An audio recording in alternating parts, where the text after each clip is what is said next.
Bonjour à tous, j'espère que vous allez bien. Alors, on avait prévu de faire un live avec Nancy, sauf qu'il y a eu des petites problématiques et on n'a évidemment pas stressé avec ça. On s'est dit qu'on allait rebondir et qu'on allait vous donner un enregistrement parce qu'on s'était engagé à vous parler des différents types de modes de survie. Donc, on a fait un petit pré-enregistrement qu'on va vous donner, enfin, que vous allez pouvoir regarder aujourd'hui. Donc, j'espère que vous allez bien. Bonjour Nancy, ça va? Bonjour Véro, ça va bien? On est dimanche matin en passant, donc Ouais. si vous voyez ce vidéo-là, c'est que je suis pas revenue assez vite lundi après-midi. Donc aujourd'hui, on va vous parler des modes de survie en situation de stress. Alors, pourquoi on a décidé de faire ça? Donc, selon les statistiques Santé Canada, 8 personnes sur 10, donc ce qui est énorme, souffrent de stress. Alors, on vous donne beaucoup de solutions, hein, c'est sûr qu'on en entend plein, et puis tant mieux, parce qu'il y a plein de personnes qui vous partagent leurs solutions, puis pour certaines personnes, ça fonctionne, et tant mieux, parce que notre objectif, c'est bien évidemment d'aider, d'accompagner les gens. Mais aujourd'hui, avec Nancy, on va vous permettre d'expérimenter et d'implémenter. Donc, nous allons voir ensemble pendant ces 3 rencontres. On va vous donner des exercices afin de vous faire découvrir dans quel mode vous êtes et comment mieux vous sentir. Donc, ça, c'est l'expertise. C'est dur à dire, mais j'y suis arrivée pareil.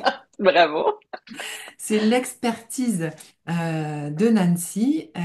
Donc, je vais lui laisser la parole pour qu'elle se présente d'abord.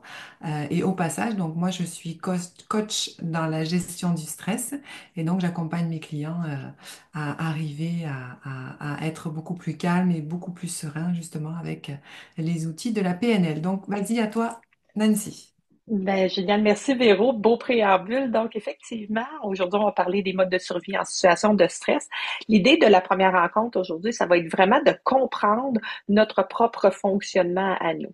Puis pour comprendre, il faut commencer par observer et c'est ça qu'on va faire aujourd'hui. Donc, je vais vous donner plein de pistes de choses à observer pour être en mesure de vraiment voir qu'est-ce qui se passe en situation de stress et mieux accueillir et mieux transformer avec les autres rencontres, comment vous gérez. Donc, l'idée, c'est de démystifier, de reprendre possession de ce qui se passe à l'intérieur de vous.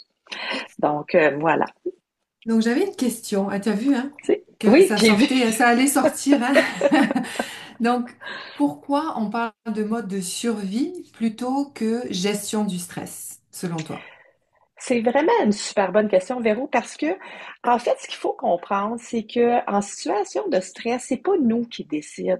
C'est notre système nerveux qui prend le contrôle. Parce que faut comprendre que notre système nerveux, sa job, c'est pas de nous rendre heureux, d'avoir une vie épanouie. Sa job à notre système nerveux, c'est un peu comme la boîte électrique d'une maison. Hein? Sa job, c'est de nous garder en sécurité, de nous garder en vie.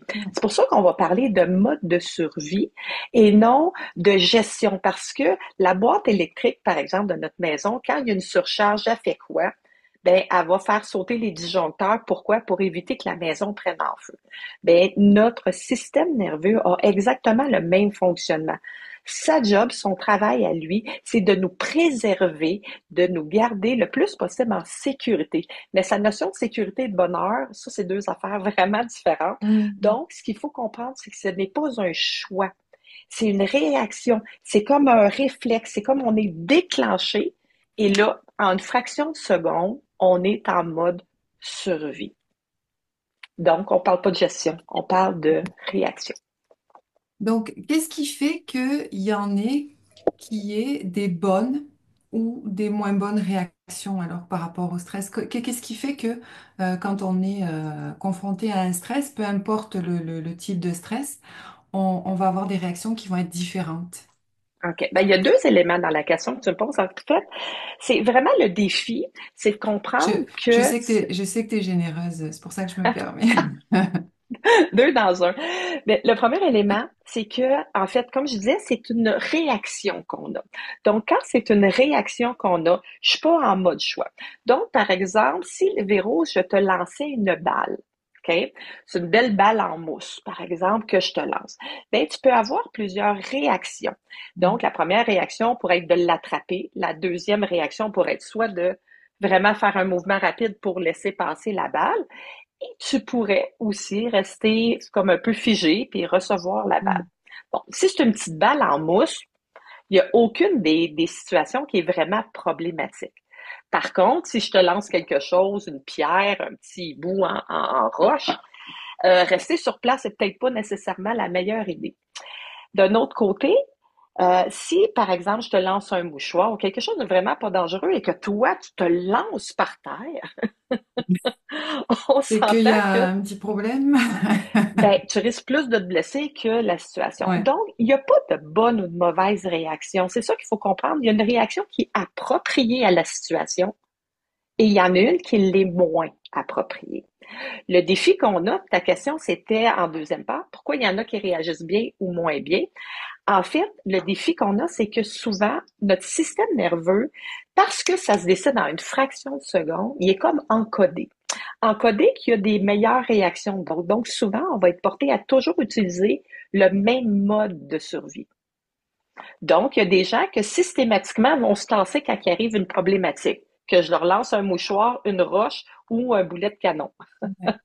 En fait, on va utiliser les modes de survie qu'on connaît. Donc, on va Oui, utiliser vraiment celui qu'on connaît. Si c'est celui de se jeter à terre quand on reçoit un mouchoir, ben, on va continuer à fonctionner comme ça. exact, parce que notre système a encodé à un certain moment de notre Mm. vie que c'était plus sécure de se tasser. Donc, lui, il a dit, moi, j'ai pas l'habileté d'attraper ou de gérer autrement. C'est plus sécure de toujours me tasser, donc je vais toujours me tasser.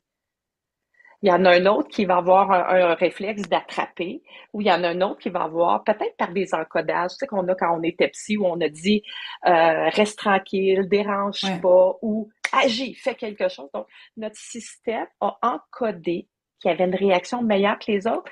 Et le défi, c'est qu'il ne fait pas la distinction entre l'événement et, dans le fond, le mode de réaction qui est approprié parce que ça se décide beaucoup trop vite. Comme la boîte de la maison. Elle commence pas à se poser la question si c'est un séchoir ou juste un toaster ou il y a le feu dans la maison. Ouais, ouais, ouais. Elle déclenche automatiquement les disjoncteurs puis elle les arrête. C'est ça qui arrive. Donc, en fait, tu as répondu un petit peu à la question que je voulais te poser par la suite, justement, qu'est-ce qu'on observe? Parce que tu l'as quand même bien décrite. Est-ce que tu voudrais rajouter autre chose par rapport à ça? Ben, en fait, ce qui est hyper intéressant, puis c'est là qu'on va s'en aller vers l'observation. OK? Jusqu'à maintenant, tu sais, moi, j'ai étudié beaucoup en neurobiologie, en neurosciences. J'ai été chercher des formations en NERTI, etc., pour essayer de comprendre comment ça fonctionne. Et contrairement à ce qu'on a toujours pensé, on pensait que c'était nos pensées qui allaient alimenter nos émotions puis nos réactions. Alors qu'en neurobiologie, on a compris, L'inverse. c'est l'inverse. En fait, 80% des informations qu'on reçoit sont perçues par le corps. Donc, c'est pas ma tête qui commence à décider, c'est mon corps qui reçoit des informations, qui entend des choses et tout ça, et qui va réveiller des mémoires, qui va Mm. m'amener en une fraction de seconde, bien avant que mon cerveau ait entendu et tout ça. Donc, la perception va se faire en une nanoseconde pour créer une réaction pour permettre à mon système nerveux de me garder en vie. C'est ça, Mm. sa job.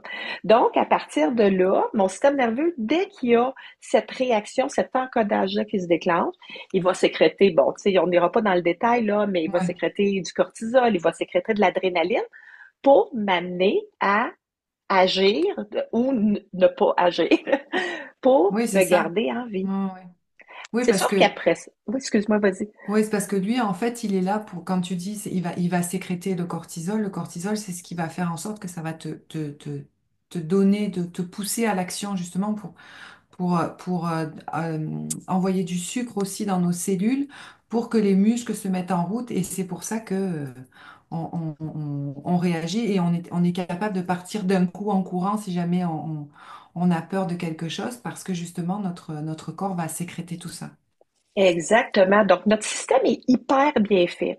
Sauf que comme il veut réagir extrêmement rapidement, puis qu'il y a tellement d'informations, on sait qu'on a des millions d'informations là, qui nous sont bombardées dessus tout le temps. Hmm. Donc, notre système, ce qu'il fait, en fait, c'est notre petit cerveau reptilien.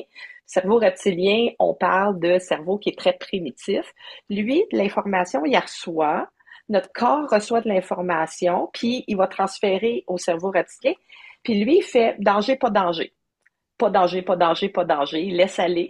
Mais à un moment donné, quand il enclenche, ben automatiquement, on n'est plus en mode choix, on est en mode survie, on est en mode Hmm. réaction, réflexe, et c'est là qu'on perd notre capacité de décider.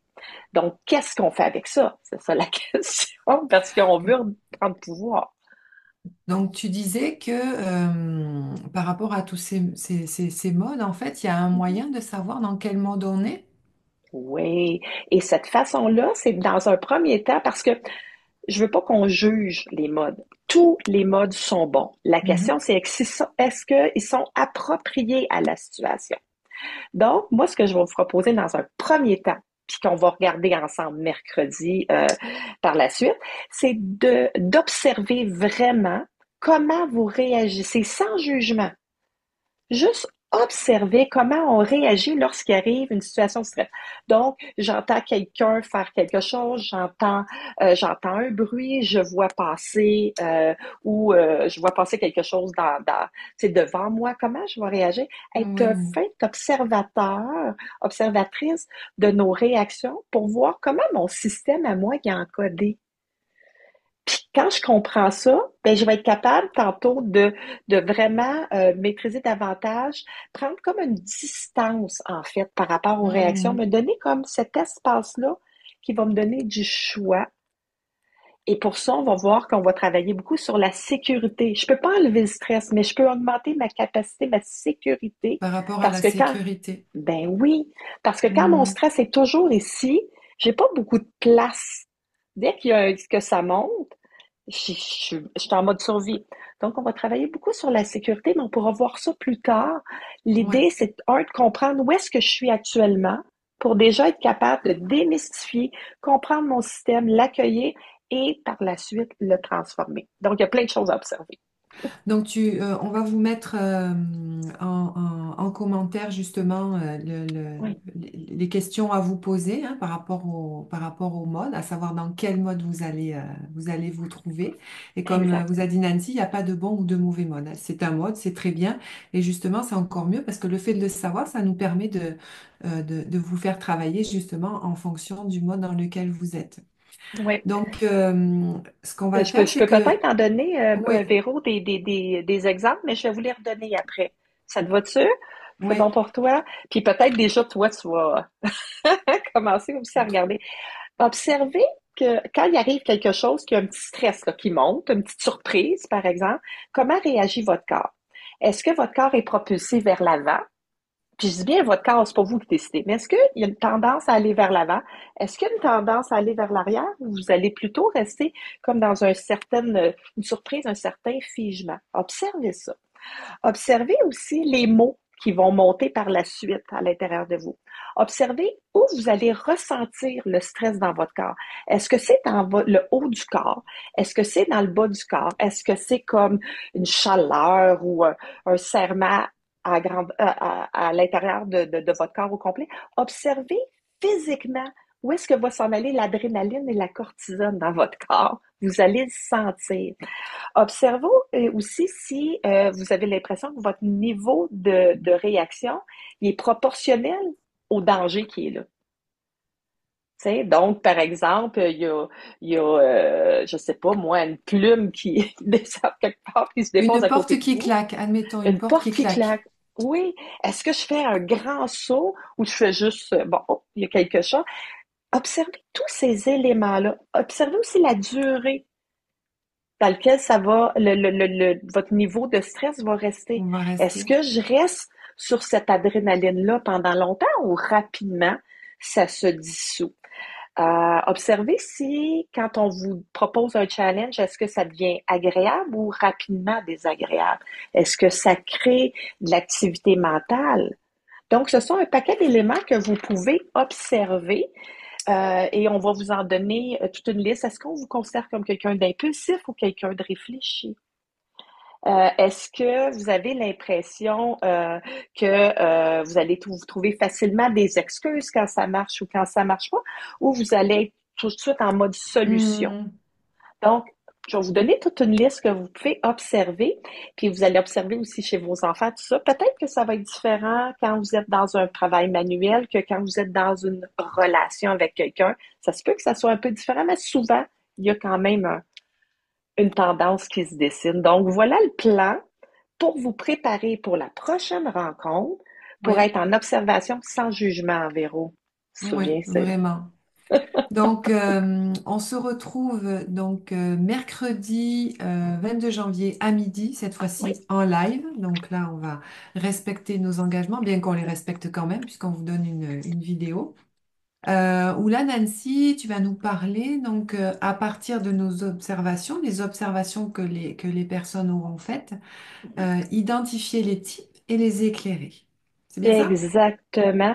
Puis on va vous donner vraiment des images, c'est pour que ça devienne concret, que ça devienne pratico-pratique, que vous puissiez bien vous identifier. Mais encore une fois, c'est sans jugement, c'est tout simplement un réflexe qui est là, mais ça se travaille. L'idée, ça va être de se donner plus de flexibilité pour avoir des réactions qui sont plus adaptées aux situations et non être pris dans une réaction qui est toujours la même et pas nécessairement adaptée. Voilà. Voilà. Donc, merci beaucoup. Merci de nous avoir écoutés.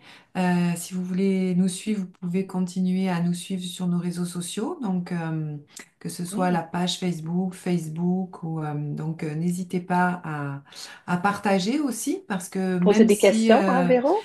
ouais, si c'est quelque chose qui vous parle, mais qui vous parle pas tant que ça, on a toujours quelqu'un à côté de nous qui est stressé. Et puis, si ça peut l'aider, ben, tant mieux. Partagez-lui la vidéo, c'est gratuit, donc profitez-en. Donc, on se retrouve donc le 22, mercredi, le 22 janvier à midi en live. Génial. Bonne Merci beaucoup. observation. Oh, n'hésitez pas à poser des questions, moi et Oui, Véro. Allons répondre rapidement. Vous pouvez aussi nous écrire en message privé si vos questions, vous êtes moins à l'aise de les mettre sous la vidéo. Donc, il va y avoir un petit PDF pour voir les trucs à observer. Moi, je vous dis à mercredi. Merci, Véro. C'est toujours le fun de merci travailler avec toi. Nancy. À mercredi. Au revoir.